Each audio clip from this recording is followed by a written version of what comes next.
হায় রে ঘর ছাড়লাম আমি, আমার কাছে তুই যে ছিলি সবার চেয়ে দামি।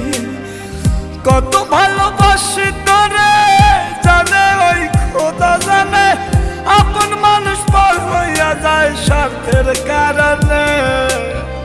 কলিজার পাখি রে মেলো দুই আখি রে, কতবার শয়রে জ্বালায় পড়া